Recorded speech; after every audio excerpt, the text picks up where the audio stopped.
And that could let you lessons learned, right? So, okay, speed is critical. Is that your kind of number one thing? I think there's two other things that come to mind other than speed. The second one is make money and generate revenue as fast as possible and as aggressive as possible. Prioritizing revenue and understanding that in the end, we're building businesses.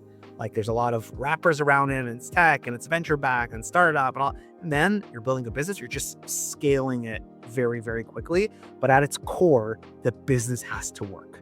And for a business to work, it has to make money. At our core, like I think I was not, that's a lesson I learned, that it wasn't as top of mind, wasn't aggressive. We're growing in users, we're growing in this, it's all like looking good and things like that. But like ultimately, like do the economics make sense?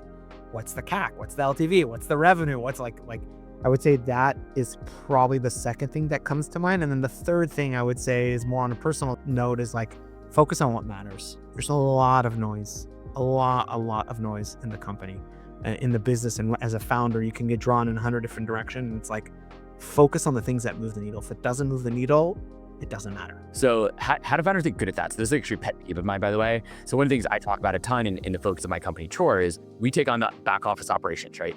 HR, finance, compliance, equity, all the things that matter because your business needs to do it, but it's not something you should, as a founder, should spend any mental time thinking about ever. How do founders get good at deciding what doesn't matter or what doesn't move the needle? Because it can feel in the moment like everything is important and you need to deal with it. The two things come to mind. First, you have to burn your hand in hot water to learn. There's a saying like burn your hand in hot water in order to be cautious with lukewarm waters. There's a famous saying in Hebrew. I could sit and pitch what you should do, but like part of me realizing this is because I did it and I spent time and I learned that wasn't like what moved the needle. So I think you just have to ask yourself, like, if I do this, will this change the trajectory of the company? And if the answer is no, then it's like, why am I spending my time on this? And I'll give you an example. Like previously at Ernie, and normally I'm not saying it's not important. I was the one that was like handling more the finance and the QuickBooks and the HR and the TriNet and Rippling and all that shit. All that stuff you should have handed to Chore if we existed when Ernie was around. 100%. And by the way, I first of all, I love that type of work. Like it's my natural. I'm very like operational and efficiency focused. I love that. But like, I thought it was the most important thing in the world that I was doing at that moment in time as the founder of the company.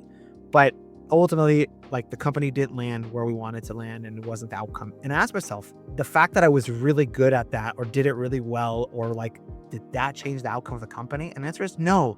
Like I could have been like the worst at like QuickBooks and categorizing stuff and like choosing the right payroll provider, and like the company outcome wouldn't have changed. If I would have done these partnerships or generated this revenue or built this product line, could that have materially changed the outcome of the company? The answer is yes. And so I think it's like the thing that, you have to be constantly good at as a founder and entrepreneur is like, is what I'm working on really gonna like move the needle? And if not, then it's noise. I couldn't agree more. And then on that note, I mean, how do you think founders build essentially a team that can make better decisions for you? Like, how do you find teammates who can start making decisions on your behalf so you don't have to be in every decision and be the person doing HR and how do you build that knowledge or delegate different things away to keep a company growing and give you space to focus on the things only you can do?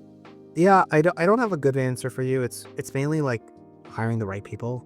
Like, now what is the right people you can define, like, but I think it's just about like building the infrastructure and hiring the right people. And it changes. Like when you're an early stage company, you don't need a leadership team. You just need more ICs that can execute.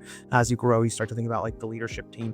But in general, I think the philosophy here is like, as a manager or leader, you should hire people that are better than you at any one of these roles that you're currently doing. And like obviously you have to be the right culture and the right fit and all that. But in general, I think it's like, they should be more experienced and better than you. If you're hiring someone that's better than you at go-to-market, at operations, at sales, then like it's probably not the right hire, because you're not going to disconnect and you're not going to give them the freedom to work and operate. You want people that are more experienced with you, more tenor than you in the discipline that they're in. And I think that's probably the best advice I have there.